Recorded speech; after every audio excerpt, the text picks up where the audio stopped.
Good evening, and thank you for joining us. I'm Trey Gowdy, and it's Sunday night in America. The government shutdown continues as people feel the pain of intransigence. Leader Schumer, myself, Democrats in the House and the Senate, that we want to sit down, find a bipartisan path forward to enacting a spending agreement that actually makes life better for the American people. I sent them a totally clean CR. It had zero Republican policy priorities attached to it. It's merely maintaining the status quo, keeping the lights on so that we can continue all of our work and get government appropriations finished up.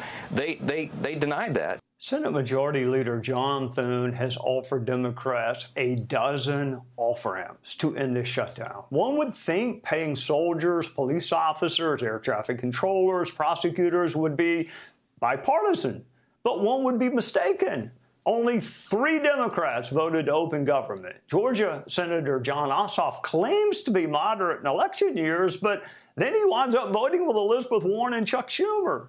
I don't have a PhD in government, but I'm almost positive Democrats are in the minority in both houses. And they're in the minority for a reason. Voters rejected their ideas. Why would Republicans negotiate with a minority party acting like petulant children? Joining us is Chairman Tim Scott from South Carolina, who also runs GOP Senate election efforts in 2026. Welcome, Mr. Chairman. I'm almost positive that Barack Obama did not sign the repeal of Obamacare when Republicans shut government down. So why would Republicans reward Chuck Schumer for bad ideas that failed at the ballot box? Well, we won't, number one. And the Schumer shutdown continues. Trey, let's remember why the Schumer shutdown started. The Democrats are desperate for power. They are willing to sell out current constituents like women, infants, and children. For what? For illegal immigrants, their future voters. This is a power grab. They're willing to shut the government down so that they can earn and gain more power. This isn't going to work. When your rally yesterday was sponsored by the Communist Party USA, you're on the wrong track. You're not heading for power. You're heading for not to be in existence at all. It is just utterly ridiculous to see what the Democrats are doing to the most vulnerable people on the planet. Thank God, Trey, for President Trump, who found the resources to continue the WIC program helping women, infants, and children. All right, Chairman, you mentioned the most vulnerable, and I know you're sensitive to that. People are hurting. Most Americans do not have enough savings to survive a long shutdown, and they shouldn't have to. Is there an off-ramp? And let me just single out Jon Ossoff from Georgia. I mean, that's right below us. Yes. Why in the world is he voting with Elizabeth Warren and Bernie Sanders in a state that went for Trump and Brian Kemp?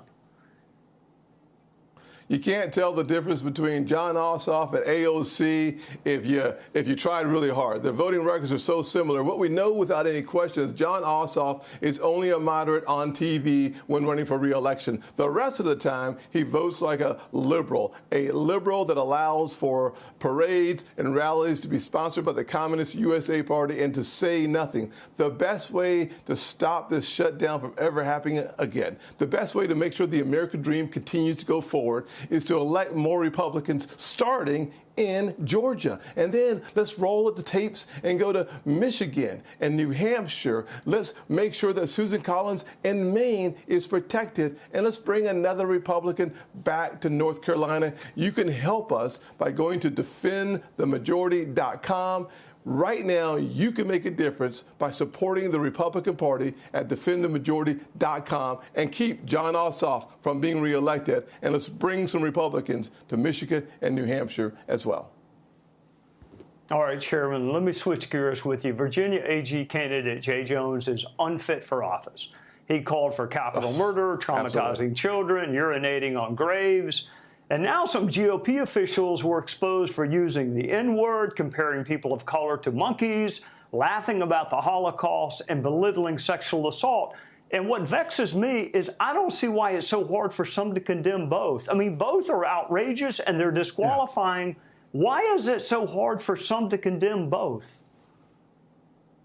Haven't a clue, Trey. It's despicable and disturbing, the text that we've seen from those young Republicans. I'm thankful for Congresswoman Elise Stefanik and others, Markwayne Mullins, who took a stand and said, not in my watch, not in my party. That is just wrong. And they stood up. The good news, Trey, our party has done something. Many have been terminated already. While Jay Jones and the Democrat Party, you can't see daylight between them because there is no daylight. The endorsements keep coming in for Jay Jones. It is absolutely, utterly ridiculous for a guy who dreams of murdering Republicans and their kids to still receive the support of the Democrat Party and the senators in Virginia. The one thing your viewers can do, if you live in Virginia, there's an election less than 30 days from now. You can work and vote for Winsome Sears for governor, Jason Miyares for attorney general. Let's get these Democrats out of office, keep them out of office because they've lost their mind, because they're losing their voters. I can't think of anything more disgusting than Democrats to stand firm and strong with Jay Jones no matter what he says. All right, Senator, Chairman, from the great state of South Carolina, thank you for joining us on the... Welcome back, America. We're here with a good friend of mine who you're familiar with, Bret Baier. I like to have him here every time he has a new book coming out because these books are spectacular. He and I share something. We share a lot, but history in particular. He writes these books on presidents that are absolutely killer. And he's got this one, To Rescue the American Spirit, Teddy Roosevelt and the Birth of a Superpower. And let me tell you, this is a great book. You can get it at Amazon.com. And the thing about Teddy Roosevelt, as I went through your fantastic book, Bret Baier, is what a complicated man. In many ways, almost politically schizophrenic by today's terms, I guess. And yet what a powerful man, both internationally and domestically.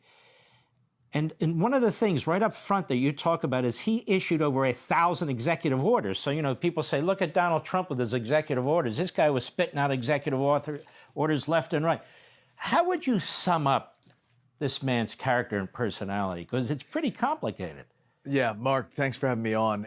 Listen, this is a character in history that jumps off the page. And this book is, you know, it's the sixth of the presidential biographies that I've written. And this one is just so rich. And that's why I think it's a page turner. How I would characterize him is bold. You know, he gives this speech after he leaves the presidency about citizenship. Eventually, it becomes known as the man in the arena speech. But it essentially says, you've got to get in the game. You have to be playing. You have to be in the moment. Otherwise, you're on the sidelines and you're throwing grenades from the outside. And his whole life is about being in the moment, being present. This book focuses, as all of my biographies do, on a soda straw moment in which he believes that America should be at the forefront of global leadership and that the world without America is a much worse place. The world with America is a different place, and America needs to be there. He's a populist, as you point out. He's a nationalist, as you point out. He is an interventionist. He's a hawk, to underscore your latter point when it comes to foreign policy. He is celebrated in the pages of a very liberal magazine, The New Republic. He wrote for them. He wrote his own essay and book called The New Nationalism and so forth. I'm very familiar with him. How would he fit into today's politics? I think by personality and character and strength, there is a similarity with Donald Trump. But in other areas, there's similarities and there's differences. Where would you peg him today? That's a great question, and I do see similarities with Donald Trump. I do see the force of personality, the bombast, the interaction with the press, the realization that he'll take any question to be on the front pages and to control the moment, to suck up the oxygen. There is this battle in his ideology between progressivism and conservatism. I do think that, you know, you couldn't define him really. He did have this populist side to him. He was somebody who stirred up the pot. from his time in the New York State Legislature to New York City Police Commissioner to Assistant Secretary of the Navy. He leaves that to go to get the Rough Riders and fight in the Spanish-American War in Cuba. He comes back, he becomes New York governor, and then vice president. But the reason he's vice president essentially is because the party says, we're done with this guy. We don't want him in the mix, and we'd like to put him in some place that doesn't cause any harm, which is vice president at the time. 6 months later, McKinley is assassinated, and he becomes the youngest president at 42 years old. He keeps McKinley's policies for a little while, but then he becomes his own man and really changes America. You're so right about that. He was governor, and they tried to get him out of there, and they did get him out of there because, you know, it's the financial capital, New York. I don't know if it'll remain that after this next election, but it was.